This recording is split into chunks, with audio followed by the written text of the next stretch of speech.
I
am about to do something blasphemous.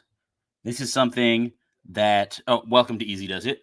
I'm Easy. I'm doing it, and I'm going to do something blasphemous, something that you've never seen on this show, or maybe I've done this on this show actually. Now that I think about it, but I don't think I have.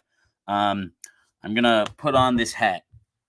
By the way, just so you know, I am repping the Chicago Cubs, the good baseball team from Chicago, but I'm also gonna rep someone else for a minute. The Arizona Cardinals. And I know my guest host is in the wings right now, Noah Gross. Uh, he's a current high school football coach who just turned around his varsity and junior varsity program in a 1 year span. Led him to the playoffs and stuff like that. Great coach, future NFL head coach. And, he obviously played ball growing up, really knows the X's and O's of the game. And he's confused. I'm going to let him on now. Because I want to see his bewilderment. By the way, he is an Eagles fan, but he's one of the good ones. What up, Noah? You seem a little confused about why I'm wearing this hat. Happy to be here as always. I know your fandom tends to kind of stretch the entire country, just kind of like how both of us, how like our lives have gone. But I'm trying to figure out the Cardinal connection. I'm really doing my best here. Well, I'm glad you asked, Noah, because here's the Cardinal connection. Right now, the Carolina Panthers are 1-10. And the Cardinals are 2-9. Okay. So what I want to have happen is I want as much room between the Cardinals and the Panthers as possible.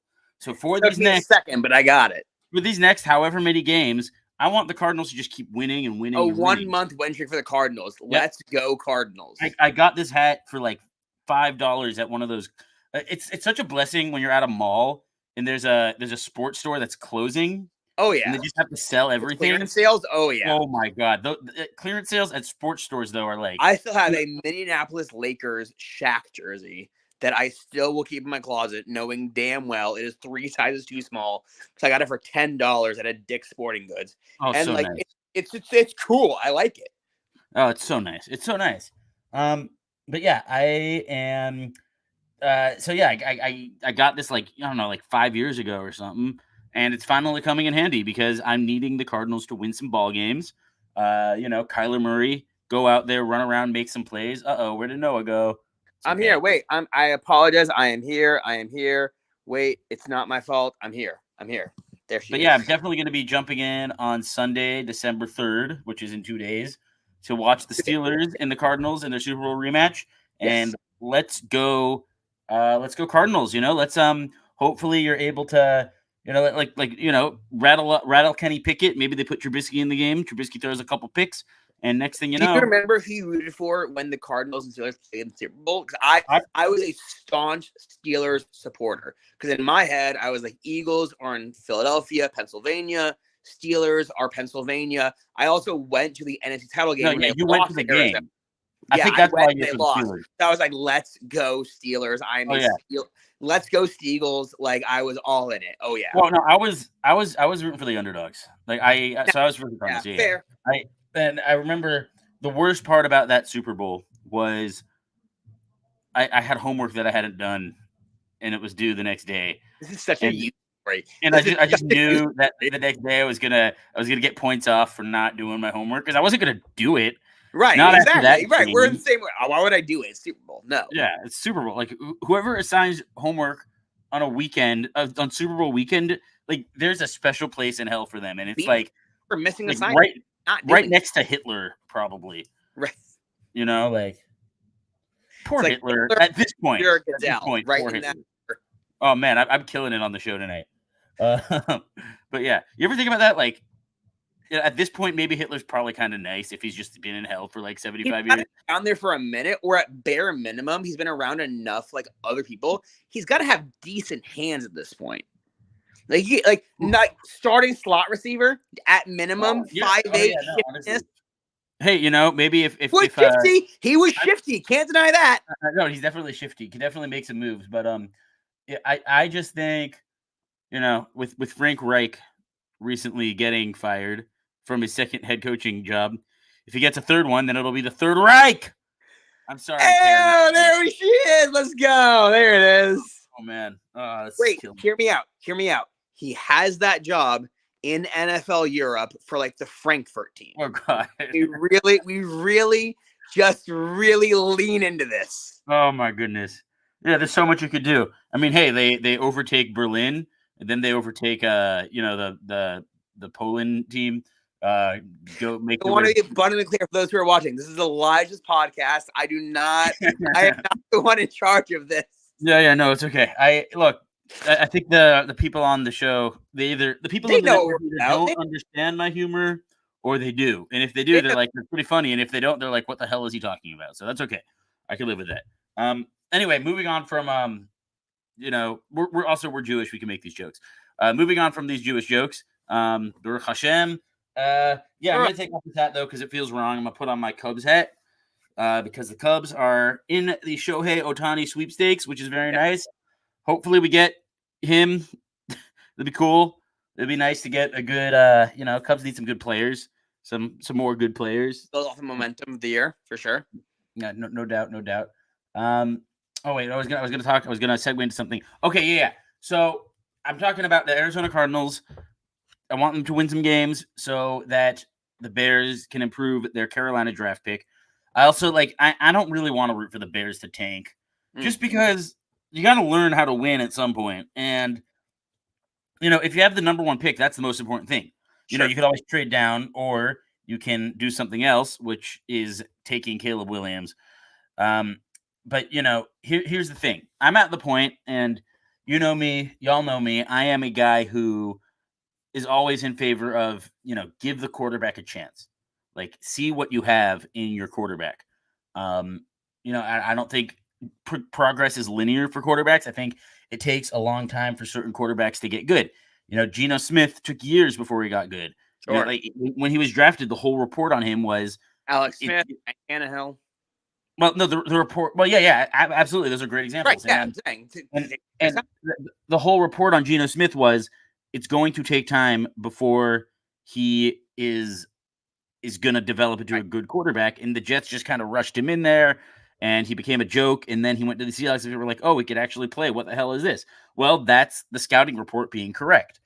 And you know, on that note, I've always said I think Justin Fields is going to take some time. There's going to be some growing pains, and there absolutely have been a lot of growing pains with him. But you know, that's part of what comes from getting an Ohio State quarterback. Is you're getting a guy who's got a great offensive line, you know, who comes from a college where you can just sit back in the pocket all day long and just fire pops to wide open receivers running across the field and everything. And that's why it's like, you know, like I expect more of a learning curve for quarterbacks who come from such good offensive systems than I do for just general offensive systems where you are playing with NFL receivers and NFL caliber coaching. Not Ohio State in general, specifically, but in general, if you come from professional level receivers and coaching, you are probably going to need an adjustment period by the time you reach the pros. So same thing. Same with if you come out of Duke with David Cutcliffe, who is in college football known as one of the better quarterback coaches, you are probably going to need an adjustment period when you come to the NFL. Yes, absolutely. And not Ohio State, just like in general, if you have an advantage in college, you need time when you get to the NFL. There's a general thing. And by the same token, I feel like CJ Stroud is kind of like an outlier. Totally. And he's also, I do think he's peaking a little early. Like, I don't know how much better he's going to get. one thing people aren't talking about. I check my math, could be wrong. I believe he has 4 offensive linemen who are first or second round picks. That is a really, really big deal. Oh, that's such a luxury. Quarterback. That's such a luxury, and that is why I am personally in favor of keeping Justin Fields, giving him those 2 more years to develop, and drafting an offensive lineman. Now, with that being said, the reason why I'm hesitant to commit to this take is because there is someone in this draft who is unbelievably talented, and no one else is agreeing on this network because they all saw him play poorly against Notre Dame or whatever. And that is Caleb Williams. And part of why I brought you on the show, Noah, is because I want you to kind of sell the people on Caleb. But I also, I don't know. I'm not necessarily sold myself because I know that I know Justin has it in him if he's got some weapons, and if I just think he needs more time. I really think he just needs some more time to learn. As Antonio's saying here, he's got to learn how to take a sack, live to fight another day, throw the ball out of bounds, all those things. And Justin Fields was very hyped in college, and he's shown a lot of flashes, and I'm still very much on the fence on this one. But I kind of want your Caleb scouting report. So people who want him have seen me kind of like physically holding back. I have no problem being the voice of reason for this podcast network. In this century, in the ordered list of hyped quarterback prospects, it goes Andrew Luck, Trevor Lawrence, Caleb Williams. It is simply that. It really is that simple. There really hasn't been a quarterback in the last 20 plus years in the top 3 of hype in regard to Caleb Williams. And that's for a number of reasons. Number one, he has produced at multiple schools for multiple years. That really, to me personally, that really matters. You could go and leave different places. Granted, he had Lincoln Riley both spots, not denying that.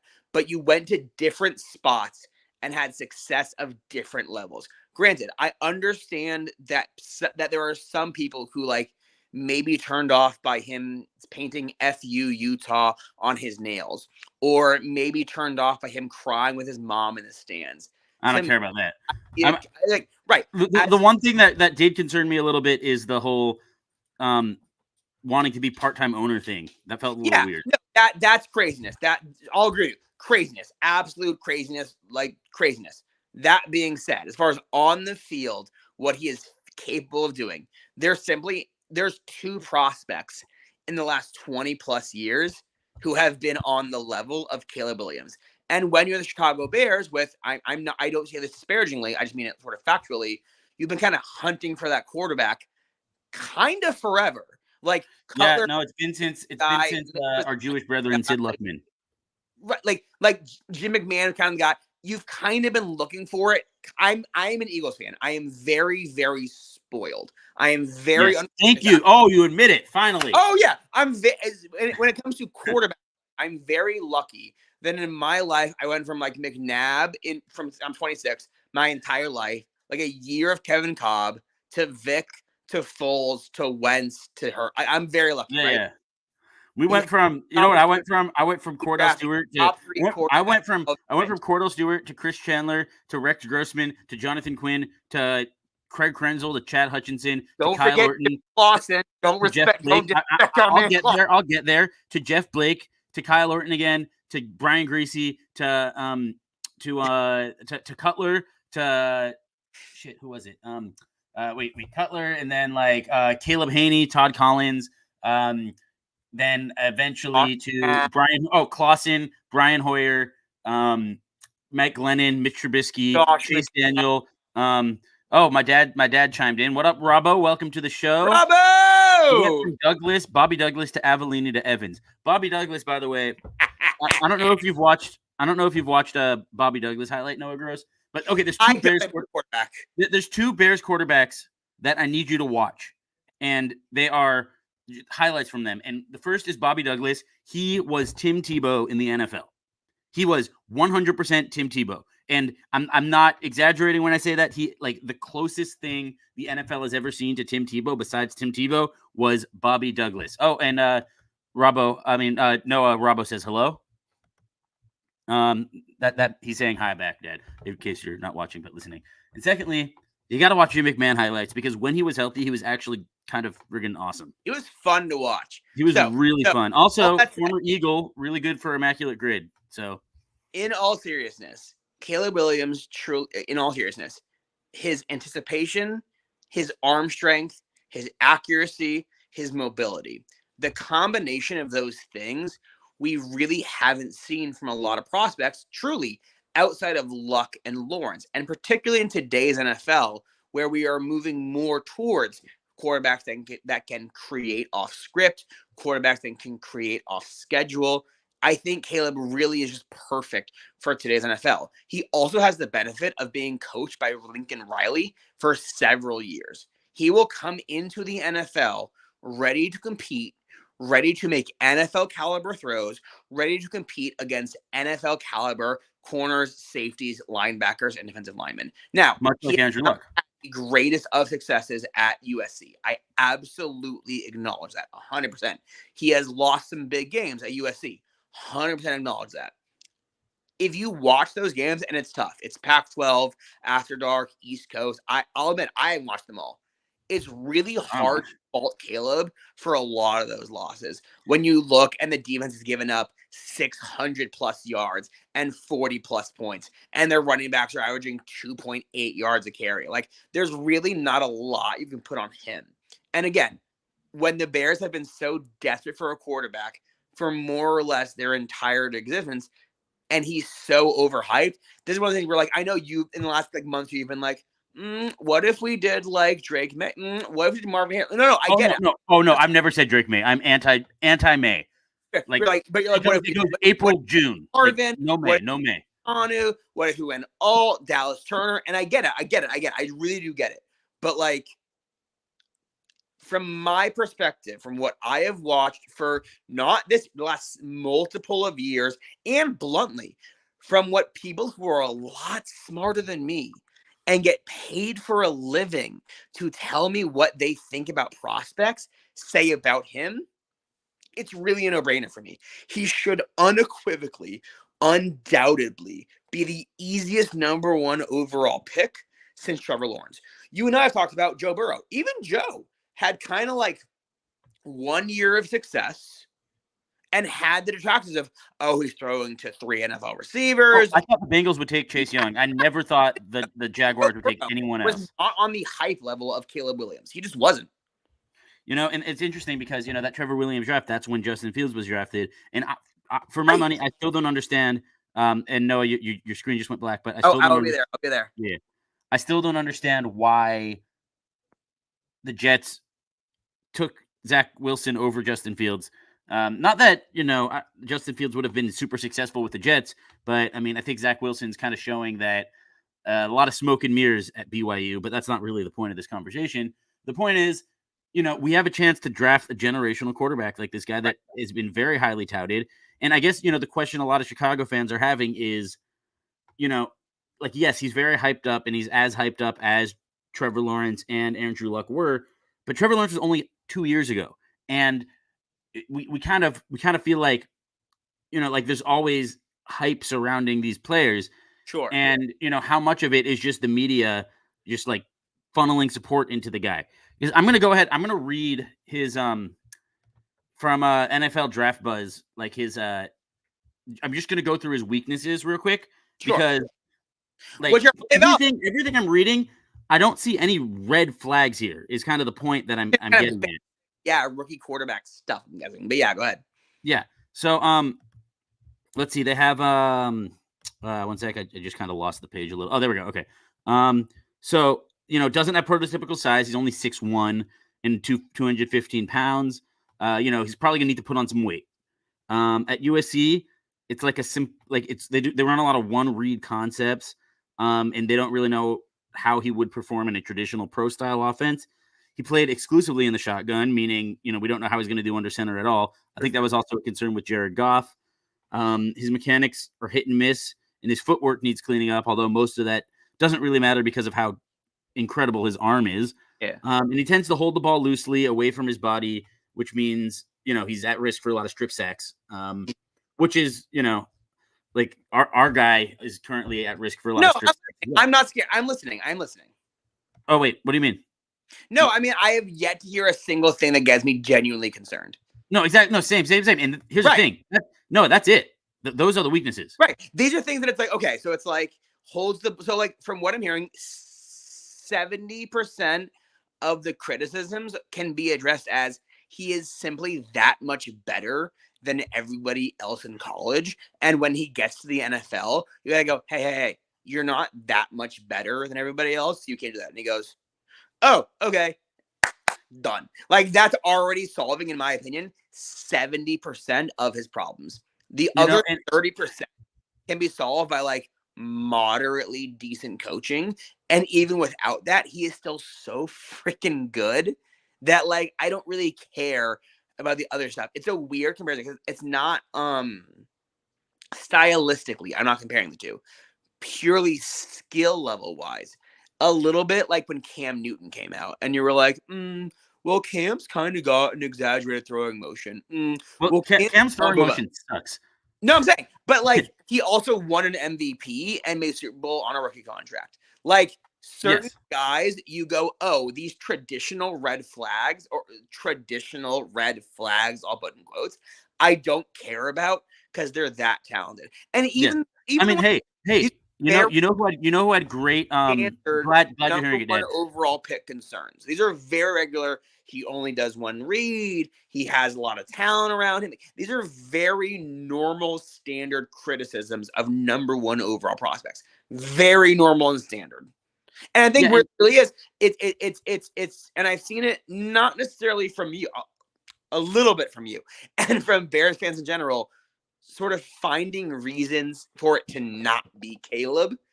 As opposed to no, you have to realize we're like you rescued Jericho probably from an abusive situation. Your puppy. Noah's got a very cute dog, Jericho. Shout out Jericho Grove. No, it's fair. Fair. So we're kind of like, should we trust this? Should we trust this guy? Totally fair. Honestly, totally fair. That's what Bears fans are like. As like that, like golden retriever, spoiled brat who got adopted. And like, no, it's fine. And like, you just gotta trust me. Like, you just gotta trust me that it's like, no, I know we've been burned. I know. But also, we're talking about like, oh, a lot of the same criticisms that Caleb has were the ones Justin had. No, and I'm not being mean. No, because Caleb, as of right now, is unequivocally, undoubtedly, inarguably, beyond a shadow of a doubt, the number one overall pick, and Justin went 11. Those are very different in the NFL spheres. I do think had Justin gone to a better organization, meaning when I say better organization, what does that mean? That just means better coaches. Gotcha. Like, yeah. Okay, sure. Here's my take. Like, we talk about we criticize the Bears organization because they suck, right? Like the Bears front office the Bears front office and the Bears ownership does not know how to run a team. They're like the only thing they have is the past and history and trying to recreate 1985. That doesn't work in today's NFL. But the thing is, they can fix that tomorrow if they go out and hire a good coach. Now, I don't want to have the coach debate yet. Maybe we could save that for later in the show. But my point being, had Justin Fields gone anywhere else, I do think he would have, had a lot more success in the NFL. And that's why I'm still holding out, like I'm still thinking, maybe we should, it could go this way. But at the same time, Caleb Williams seems very surefire. Like, all right, you get this guy and you're going to start seeing, actual improvements in your offense. And then if you don't, it just validates that, okay, we really need to get rid of this ownership, get rid of everything, just really start from scratch. Right. And it's interesting because so for listeners who might not be aware, I'm currently a college student. I'm a sport management major. I was actually talking about the Chicago Bears and their potential move to Arlington. That is sort of the focus of one of my final projects. And it's like the Bears traditionally do things kind of the same way, build the team kind of the same way. You and I talked about spending a lot of money on TJ Edwards and Edmonds, which for as talented as they are is a bit of an old school throwback style of doing linebackers. Precisely. I I really do think that as old school and, for lack of a better word, stubborn and traditional as the Bears have been, personally speaking, I do not see anything that happens in the next month and a half to convince the Bears to not draft Caleb Williams and to stick with Justin Fields. I simply don't see, and he could genuinely go for 400 yards and 5 touchdowns for a month and a half. I would still take Caleb. I would simply view it as an anomaly. I would view it as a guy competing, knowing he's probably going to get traded and trying to increase his value. Again, not being rude, we've had several years of who Justin is. I think at a certain point, uses, and again, as an outside observer, have to stop being made. He now has a number 1 receiver, number 1 tight end, multiple first and second round picks along the offensive line. Eberflus has not been a great coach. Not saying he's been great in any capacity. I think he's been a good coordinator. The play calling hasn't been from again, the little I've watched, hasn't been awesome. I texted you and been like, why are we running a screen there? Like, we've had the I wish I could find someone who loves me as much as Eberflus loves running screens. No, or Getsy loves running screens, I should say. That being said, it's like the amount he would have to show in the next month and a half to make Bears management and ownership go, we feel confident in, again, not taking a top 3 quarterback prospect of the century. There's just such a gap between what Justin is and what Caleb could be. He, in my opinion, simply cannot mind that gap in the next month and a half. Can't do it. In my opinion. You're right. I do agree with that. I'm not as look. I think Marvin Harrison Jr. is going to be amazing. I also think amazing receiving talents are coming out of the draft pretty much every year. Totally with you on that. There's multiple, and even look at last year's draft. You had JSN, you had Flowers, you had Johnson. Like, there's like every year we're getting multiple WR1s. I mean, even his teammate Ibuka is probably going to be a first round pick and will likely be a WR1 in this league. Shoot, absolutely. Is also probably a top 10 pick. Malik Neighbors, the LSU, also likely a top 10 pick. You also already have DJ Moore there, who has played incredibly. Absolutely. I would not. Some young guys. Not taking Marvin. Absolutely not. Yeah, and what I would like to see happen in a perfect world is probably the Bears draft probably Caleb Williams, as much as some people hate to hear me say that. They're wrong, and you're right. Yeah, and I'd like, probably either Joe Alt or Fashanu. That'd be great. I think that would be a great as again, outside objective observer, I would love to see go Caleb at 1, second pick figures between 3 and 5. If someone is desperate to come up for a quarterback, you absolutely trade back and take whatever top defender is there, whether that's Kool-Aid McKistry, whether that's Dallas Turner, whether that's Jared Verse, whoever your sort of player du jour is. But if someone's I would love to get a guy named Kool-Aid or Michael Penix or I think personally speaking, I think Bo Nix is going to see his draft stock skyrocket throughout the draft process. Sanders, without the back problem, could have seen the same. But I think I was texting you about it earlier. I think in a traditional Bears perfect world, stick at 1, take Caleb, stick in the top 5, take Fashanu or Alt. Personally, I think Alt's a better fit. I think he's more of a mauler. I was texting you about it. I more picture Joe Alt absolutely mauling off the left side as Roschon Johnson runs an outside zone to the end zone, more than I picture Fashanu pass blocking as Fields or Williams like hits a 60-yard dime to DJ. Well, that's because it's hard to picture Bears quarterbacks throwing well.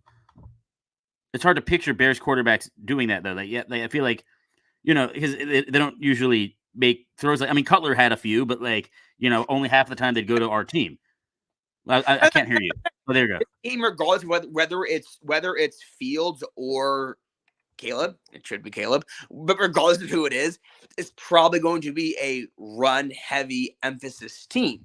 And so like grabbing Alt off of that, and now you've got Darnell right on the right side. You've got Alt on the left side. You can genuinely run off either tackle every single play. Now, does Joe Alt, is he a good pass blocker too? Like, is he good enough in pass No, pro? he's fine, absolutely. And he's a big body. I mean, I believe 6'8", 315, big wingspan.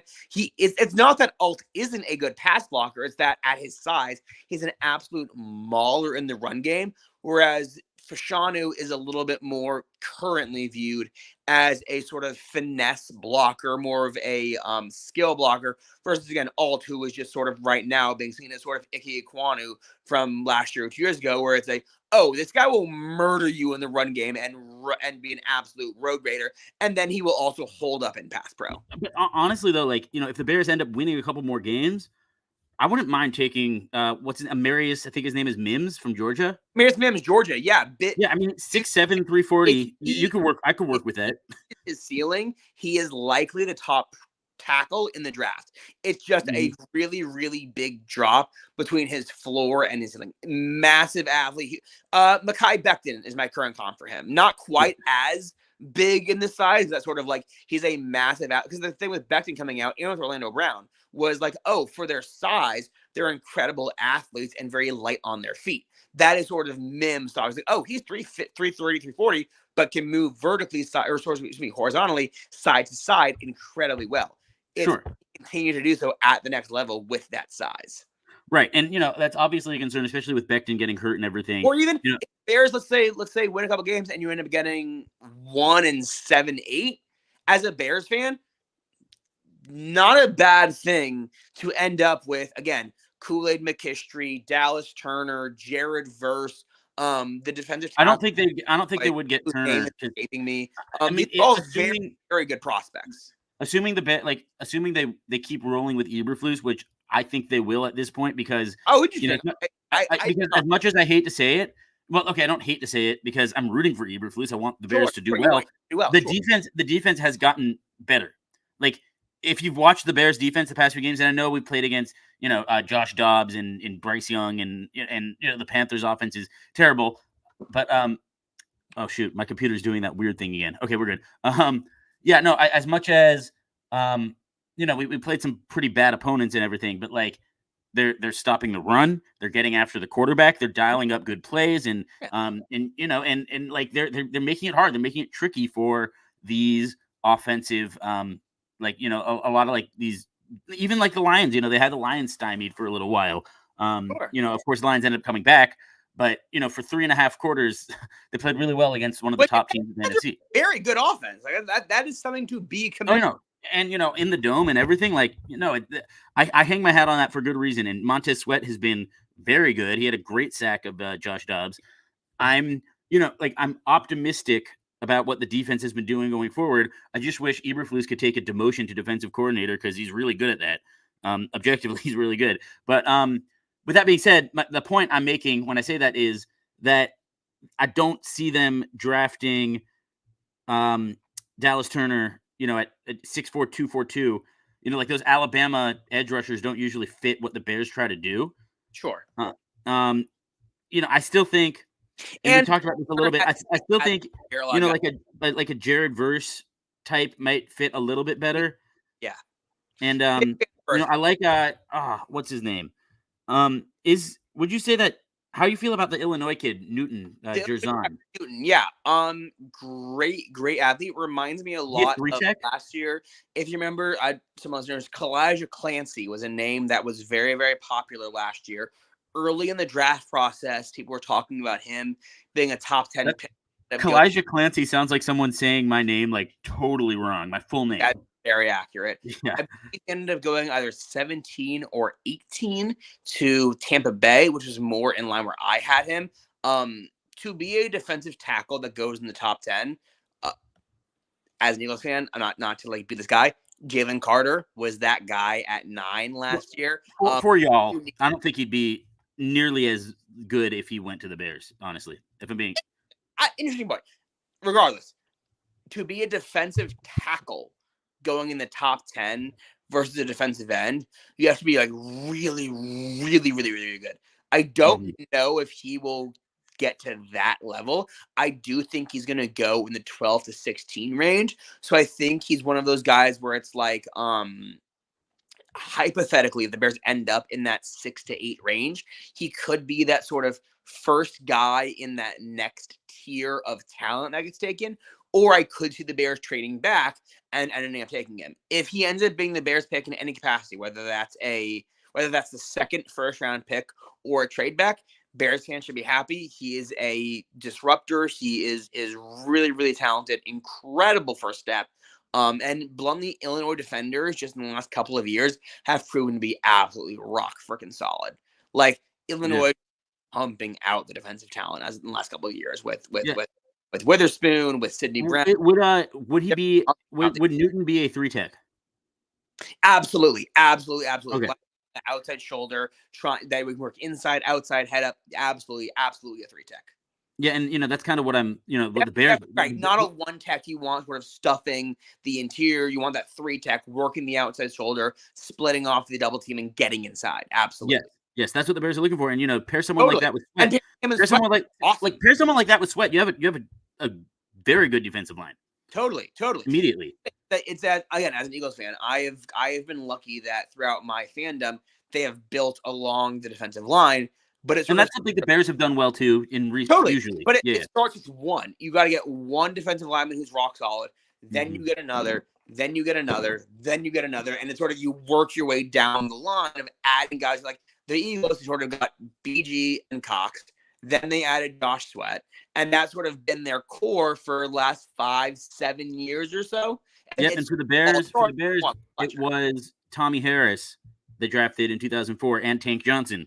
Tank Johnson, yeah. I was interior lineman, and then that's when Mark Anderson kind of took off, and of course, Alex Brown, Florida guy, always did the comp. What'd you say? Shout out to Alex, love you, bud. Listening? Oh, we love Alex Brown. Yeah. He's been on the network. He's been on the show a few times. Not my show, but on the main show. And then they trade for Adewale Ogunleye, which, by the way, like, okay, you're really giving up Marty Booker, the only good receiver you have, for for a pass rusher when you have a young quarterback in Rex Grossman who needs to build some sort of anyway. I could go on this rant. It was 20 years ago, Elijah. Get over it.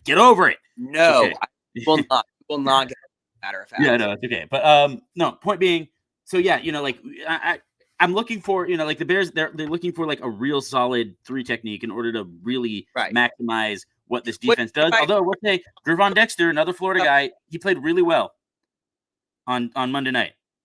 Right. And Eberflus, if I'm wrong, Eberflus' system is kind of built off that interior disruptive 3 technique. Every DC sort of has their guy. Some guys build off. To my understanding, the most important positions in the Eberflus system are the 3-tech. Yeah. Really just the defensive line in general. Like, you want to be able to get pressure with 4, but that starts with the 3-tech and then the will linebacker. And then I think it's, I can't remember what the third one was. I think it's like the strong safety. The star. I think he called it star, rover, whatever strong safety, star, rover, all means the same thing. Right, exactly. Right. So and they have a very, very good one as of right now. Yeah, I like Brisker. I think he's exciting. I'm huge fan of Brisker coming out of college. He was one of our Madden guys. So. He really was. I think the Bears are in I don't want to say position of luxury, because like things haven't been great for Bears fans. I totally acknowledge that. But you can, as we sit here today as a Bears fan, you can sit here going, we're going to walk out with 2 genuine, elite, blue-collar prospects.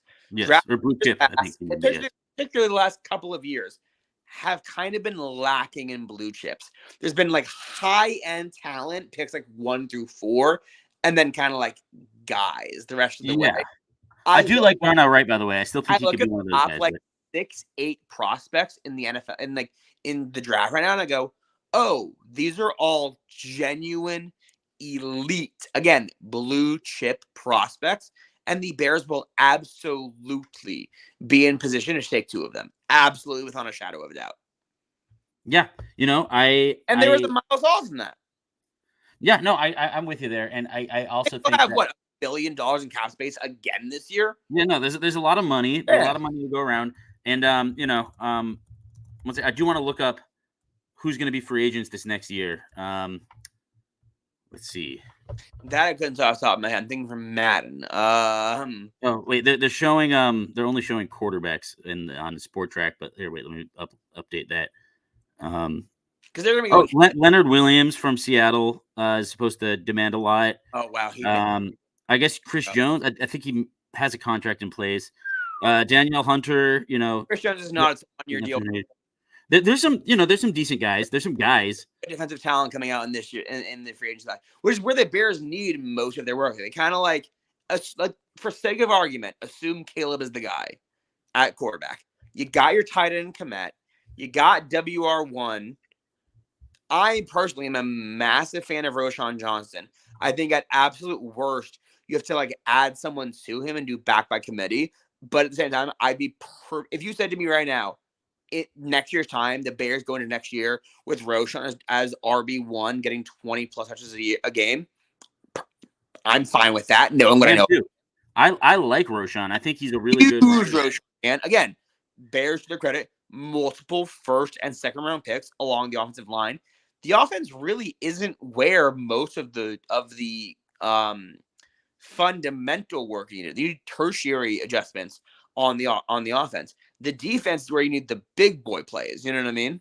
Yeah. Oh no, absolutely. Which is why I think it's entirely possible they decide to not take an Alt or Fashanu for a McKistry or for a Verse or for a Turner. Yeah, and with that being said, I could definitely see a situation where conversely, they bring in like a Tyron Smith if they don't want to go the Braxton Jones route, because Tyron Smith is going to be a free agent. And yeah, I mean, I'm sure you still, you probably don't like playing him too much. Not a fan. Yeah, definitely not a fan, but you like him more in Chicago where you don't have to see him twice a year. Well, I mean, hopefully you'll eventually get to see him twice a year because you get first place. First place all the time, and free agent. There'll be guys there. There'll be guys. Yeah, no, there's definitely going to be guys, and I'm definitely a big fan of like Andrews Pete. There's certain they could do a lot. I do think drafting a center round 2, round 3 is very important. Yeah, because I don't like what we have with Lucas Patrick or Cody White. They can't snap the ball, like they can't get it to the quarterback. I've noticed that. Right up there. We have texted, and I'm like, I like White here and use him in Madden. Why is he not being good in real life? He's the most mid guard of all time, and when he plays center, he's the middiest mid in the history of mid. I mean, honestly, Madden needs to have more realistic snaps because, like, Whitehair's always snapping it at the feet, snapping it at the ears, fucking way over his head. Like, no. Want that, but I want the Jason Kelsey, Jalen Hurts snap where Jalen has to squat like into his ankles because Kelsey just snaps it like a goddamn anyway. Yeah, right. Well, yeah, no, but yeah, believe it or not, it is possible for a team to have a bad center. No, I know that, dude. I know you're not very used to that. AV head coach, believe me. Oh, yeah, I guess that's true. Struggle of the center quarterback exchange. Oh my God.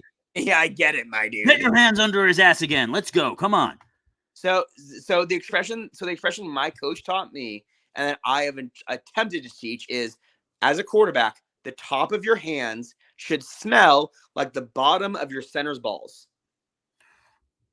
Okay. On that note, we're gonna move on to another question. Another question that I do have, and that is, and this is something you just talked about. Like, you said, I could see them not drafting a Fashanu or a Joe Alt, and I'm with you on that. Like, I don't necessarily, I'm not married to the idea of an offensive tackle. I'll just say that. All right, bye, Dad. He just says, okay, bye. He probably said that because of your comment about the balls.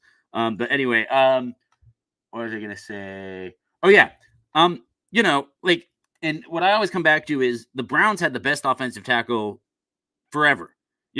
Since 2007, they had Joe Thomas, and he was, an all-pro for years, and it just didn't matter because, he was kidding. Okay, yeah. He said bye-bye because he didn't like the comment about the sniffing.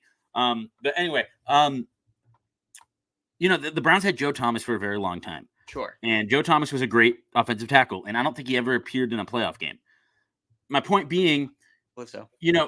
I feel like it's more important to get top talent at the skill positions and then really solid talent along the offensive line. And especially because I do think the Bears have 2 right now very good offensive linemen in Tevin Jenkins, who, by the way, like he got hurt on Monday night and he came back in the game. He's just like, he's one of those tough, like he's tough as shit. You know, he's going to play through injury and he's going to play well. His first year and he didn't care. Just comes back even stronger. Yeah, no, he's got a bad back and it hasn't really stopped him as much as I thought it would have. Right. And Darnell Wright, who I still think is progressing, but also like really, really good run blocker. Yeah, not afraid to get his nose dirty. And Braxton Jones, who's okay. He hasn't been great.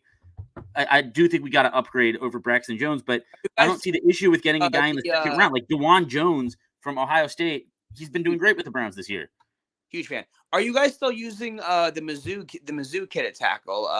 Borum. I think he's a swing right now for the most part. Borum and Mustafa, are they still getting reps, or are they? Mustafa, the one who everyone on this network hates, except I don't know.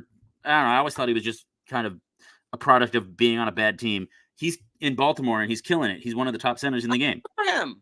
Isn't that crazy how that works? I'm just saying. Borum I knew. Again, Mizzou current attendee or former attendee.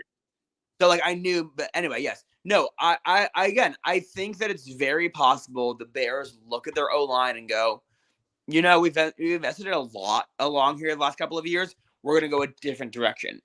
If they did so, here's the thing. I would only do so for a defensive player.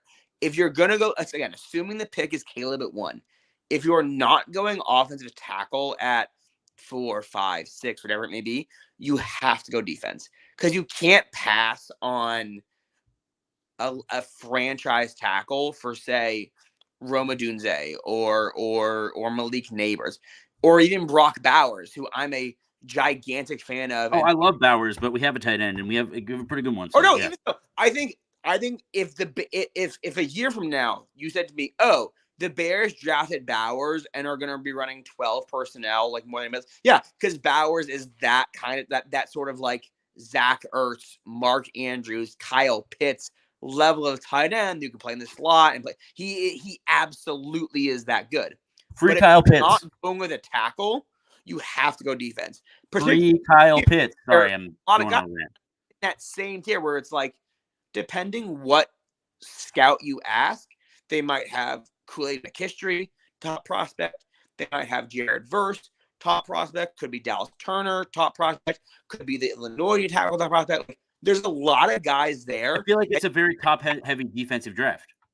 Very much so. Very, very much. Just apart from Marvin Harrison and the quarterback, it's like lots of good receivers, lots of good tight ends, a lot of quarterbacks, like tons of quarterbacks this year coming out. I could see anywhere between 4 to 6, maybe even 7 tight ends round 1, or quarterbacks rather. 7 tight ends? Can you imagine? Quarterbacks. You mean Caleb is top 5 pick, Drake May top 5 pick, Bo Nix will go round 1, Jaden Daniels will go round 1. Round 1. If Sanders comes out, who knows? He could go round 1. I think Jaden Daniels will certainly go round 1. Jaden Daniels going round 1, absolutely, considering the tear he's been on this year. That's 6 right there. And that doesn't include guys who could go off during the combine, like the guy at Duke who's been getting a lot of hype, Riley Patterson, I think his name is. Here's a guy I have a question about. Cooper DeJean from Iowa. Is he a white corner? Is he a white cornerback? He is a defensive back. He plays corner. He plays boundary corner. He plays safety. He plays slot. I don't want to rain on everyone's parade. In the NFL, he will be a safety and a slot guy. He will not play on the boundary. I know we all want him to. I want so funny. He is currently on my Madden team playing boundary cornerback. Are you excited for him? You think he'll be good? I love Coop. His tape's awesome. Yeah. Not playing corner. And I know we all want he's not playing corner in the NFL. That's fair. That's fair. Yeah, it'd just be funny to have another Jason Sehorn, but even Sehorn had to move to safety eventually. But that's so funny. But yeah, so look, I'm excited, because the Bears have a lot of positions of need, of course, but it does seem like in a very rich draft of talent, the Bears will have at least 2, definitely have 1 top 10 pick. And, they'll definitely have at least 1 top 5 pick. Potentially 2 top 5. And potentially 2 top 5, potentially just 2 top 10, but still, like, I do think, we're penciled into that number 1 pick right now. I'm hoping the Patriots can win a game and that the Cardinals can win a game or two. The Just Cards, I think, kind of will bury the Panthers. talent collect. I think there's I enough think the Patriots are tanking on that team to get them a win or two. Yeah. And knows he's playing for his job right now because Kyler knows if that pick was number 1 overall, he might be getting traded. So Kyler, who's not playing for his job, or who's not coaching for his job, is Belichick. Belichick could absolutely be tanking right now. Like if anyone has the ability to tank, it's him. Just start zapping and get it over with. My theory right now is that Belichick wants Caleb Williams. Doesn't that suck? Doesn't that kind of suck? Theory take, which me, I don't do sports conspiracy theories. I think that it's rigged. Is tanking as badly as he can and will not be back next year and is trying to put the Patriots in the best position possible as a sort of thank you for making me the legendary coach that I am. I am now done with this. Let me bite the bullet and suck this year so that next year you guys can get Drake May or Caleb or Marvin Harrison. I think that's my New England conspiracy theory. Honestly, yeah, I could see it. I could definitely see it. Although, I mean, he probably wouldn't say Marvin Harrison. He'd probably say Brock Bowers or something because Marvin Harrison doesn't really fit his mold. He doesn't really like receivers who are good. As much as I love N'Keal Harry, don't some guys just don't have that dog in them, and that's okay. I go to Madden tight end 3. Yeah, no. Then the Bears, definitely a lot of interesting quarterbacks. Obviously, J.J. McCarthy is interesting. Right, Benjamin McCarthy, yeah. Yeah. There's some definitely. Look, I told myself, I didn't want to have to get excited to the draft this early in the season. Well, here we are, and it's okay because I do think things are looking bright for the Bears. And to put a bow on this conversation, I'll say, look, if the Bears end up deciding to, roll with Justin Fields and get some more talent around him, then, obviously I'll back him up. I'll still support him. I'll, support the hell out of Justin, keep rooting for him, whatever. However, I do think overall that the right move is to get, don't outthink the room, get the generational talent at quarterback. Another thing I wanted to say quickly about Caleb Williams is it seems to me like his big problem is in college is that he just keeps trying to force it, and you kind of have to do that when you have no defense and no running game. Yeah, when you're constantly losing and when you're constantly in shotgun and yeah, exactly. When you have no running game and no defense, you have to force it and you have to I don't love that mentality of always playing hero ball, but that's something that can definitely be coached out of him. I'm almost certain of it. Totally. And the key is, we also have to hire the right pieces in the offseason. If we roll with Eberflus, we have to get a really freaking good offensive coordinator.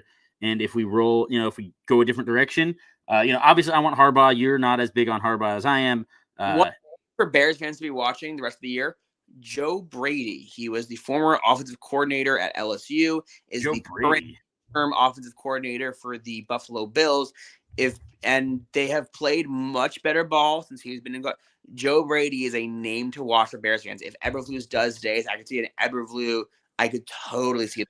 Also, another name to watch as an Eagles fan, Brian Johnson, current quarterback coach, Philadelphia Eagles. He has been a very popular name in coaching circles the last couple of years. Worked at previously Mississippi State and University of Florida under Dan Mullen. So he's coached Dak Prescott. He's not even my favorite Johnson out of the candidates. Ben Johnson, I'd prefer.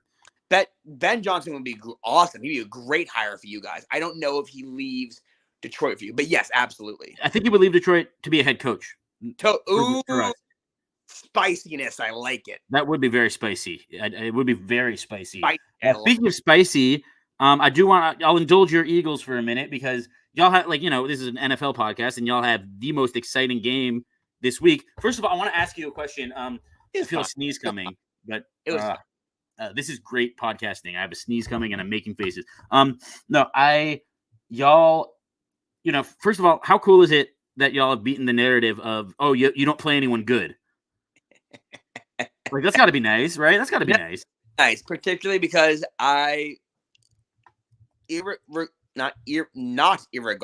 regardless of Eagle affiliation, have always said that's a very dumb criticism. You can't control who's on your schedule. Yeah, how dare you not play. beat the Chiefs this week? Well, we didn't play them. Right, exactly. But no, that has definitely been satisfying. Particularly now, as me being who I am, Eagle fan, pessimist, whatever you want to call it, the Eagles have been outgained for a month straight and won every game. At a certain point, that doesn't work, but it has been very cool watching this team find ways to win. I was very lucky. I got to go to the Eagles-Cowboys game. I can send pictures and videos in if you guys are curious. Oh, no, you sent them to me. That was awesome. Yeah, you saw me. I was like an absolute, utter and complete shock. The Eagles are finding ways to win with bubble gum and duct tape, as opposed to last year when you thought they were winning not purely off talent, but you sort of saw the players on the field and went, they're just better than what's across from them, generally speaking, because they played a much easier schedule. They're finding ways to win, which is what good teams learn how to do. Which is not for that, honestly. And if this comes off patronizing, I don't mean it to be, which is what I'm seeing the Bears start to do. They're starting to figure out, like, because I feel like the last year or two, there's been a lot of Bears games that are like 1-score games or even like 2-score games where it's like, oh, but they were right there in the fourth quarter. Oh, midway through the fourth, they just convert a 3rd and 2. They're right there. Like, the Bears figure out how to win those games that they're maybe getting outgained in or losing the turnover battle or these big things that should cause you to lose, but you find a way. You know what I mean? Oh, I absolutely know what you mean. And, it's been good to see that the Eagles, have been doing that. And especially like that win against the Chiefs, I think that had to be vindicating, of course. And last week was cool. Off the back. This week, y'all have a challenge this week for sure. How are you feeling about it? And I personally, I think the Niners will be very hungry for this win. More hungry than y'all because they need it more. Absolutely. So you and I texted a couple weeks ago. The Eagles had a month-and-a-half stretch where I'm going to try to remember off the top of my head. It's Dallas twice, San Francisco, Seattle, Buffalo, Kansas City. That's an span. And I said, if you win 2 of those games, you're satisfied. If you win 3, you're ecstatic. Well, you've already won 3. Already won 2. 3. No, 3, dude. You beat the Cowboys, you beat the Eagles, and you beat the Eagles. And you beat one over the division leader. Keep you ahead. So at this point, everything is gravy. Quite bluntly, and I don't mean this as like a spoiled fan, I'm kind of anticipating an Eagles loss this week. They've had so many emotional wins for a month straight, and San Fran is coming in with just all the momentum, all the energy. And the same way we had to get our get back on KC. No doubt. How it happened. And I will say unequivocally, and any listener can fight me to the grave on this, had MVS caught that touchdown, I fully and completely in my heart feel Jalen Hurts scores a touchdown and wins. Jalen would not have allowed the Eagles to lose that game. Oh, no, and neither would have Jason Kelce or any of those offensive linemen or A.J. Brown. I think that the 49ers just have to get their get back this weekend. They go, when last time we played, we had a backup quarterback who got knocked out, and you knocked out our backup's backup. No. We're getting our get back. Yeah, and honestly, that's human nature. And I do think, I still think, but the thing is, with all that, I still think y'all will win this game because, and just because I do think y'all are kind of leaps and bounds ahead of the rest of the NFC. I don't think y'all are going to lose a game until Seattle. It's an interesting take. I could certainly see it. You could live with that. If you said the Eagles, this is interesting. If you said the Eagles didn't lose a game the rest of the year, and you told me they lost 4 games the rest of the year, 3 games the rest of the year, I would find those equally possible. Because if they can get through this stretch, it's like Washington, the Giants, it's nothing. It's nothing this afternoon. Right. No, you got the Giants twice still, so that's nice for you guys. I'm hoping I'm not in a position where I have to root against you for a draft pick. Right. But, even if they somehow found a way against these good teams and then beat up the bad teams and went 16-1, I'd believe it. Now, right now you have a 2-game buffer. I'd believe it. You have a 2-game buffer right now for the number 1 seed, so that's good. Which is the important thing. That's really the important thing, particularly in the era where there's only one seed. But yes. So yeah, I do think I could see y'all beating the Niners. I think the Cowboys, obviously, that'll be a tough game. That'll be so much fun. I'm so excited for that. I know you're probably not excited for that. Yeah, you're probably very anxious for that. But remember, you still have house money even in that rivalry game. Totally. But yeah, no, I definitely think it's exciting. We got a lot of exciting games this week. I would go through them all, but we are running a little low on time. I want to, we've been going for an hour. I want to, let's see, what do I want to do? How do I want to end the show? I'm never very good at ending shows. Well, I guess we could do a score prediction. What do you think? What do you think is going to happen? Eagles, Niners. What's your final score prediction? I think it's going to be much more of a defensive battle than people are predicting. I think that our corners play one of their better games. I think Byard has gotten better and better each week. That being said, I still think that the Eagles have, I believe, can be statute on this, the third worst third down defense in the NFL. They also give up a ton of yards through the air, and the Niners still have CMC. My final score prediction, 27-24 Niners. All right, I'm gonna just flip that and say 27-24 Eagles. Very common score. Yep. But Yep. It's gonna be close. It's not. It's gonna be a dogfight. Oh yeah, it's gonna be close. It's gonna come down to the wire, and it's where Javon Hargrave goes after the whistle at like Kelsey or Juergens, and we get a dust up. That will happen 100%. But what you should do is you should budget. Well, there's gonna be fights, and it's gonna be great, and the crowd's gonna be insane. You should go to the game, man. That'd be fun. Shadow box. It's gonna be fun. Yeah. No, it'll be a lot of fun. Anyway, with that, we'll conclude the show. Remember to root for the Chiefs this weekend. They play the Packers, and always root for that. Always root for them to lose. Root for the Patriots to beat the Chargers because Patriots hold. They're at the number 3 pick right now. We want to just bury the Panthers. Get those Panthers buried. Of course, root for the Bucks to beat the Panthers, and root for the root for the Cardinals to beat the Steelers. I actually. This could be a rough week for Bears draft position, but as long as Baker Mayfield is able to get it done, we should be okay. So I'm going to switch to my hat. Let's go Arizona, get that win, and of course, go New England. I'm not going to get a New England hat, though, because I can't do that. I do have a New England shirt. Ew. Well, it was $3 at a thrift shop. Still ew. $3 at a thrift shop. Still ew. So yeah, you can make sure you subscribe to. Unfortunately, I was stupid and I put this on my channel, my sports channel, Easy Sports channel, and subscribe to that. But also, subscribe to Chicago Clubhouse Network. That's the most important thing. That's who we represent. What'd you say? At Chicago Clubhouse Network, like and subscribe. Get the first alert updates. Yes, absolutely do that. And I'm going to leave you with my favorite play in the history of football. Beautiful. Go Birds. Did you see that, Noah? I don't. Did you see this play? You should watch it. Watch this play. Did you see it? I didn't. Wait, are you not seeing it? There, we're still live, by the way, but that's okay. But here, I'm gonna click QC. Okay. Do you not see it when I click it? It's 3 seconds. It's in the box. Oh, I got it. Here, I'll play it again. Got you. Okay. Did you see it? I did not. No. Okay. Do you see it now? I do. I'm tempted to lie and say I do, but I don't. Oh, that's fair. That's fair. That's okay. We'll talk off the air. And I'm full of shit.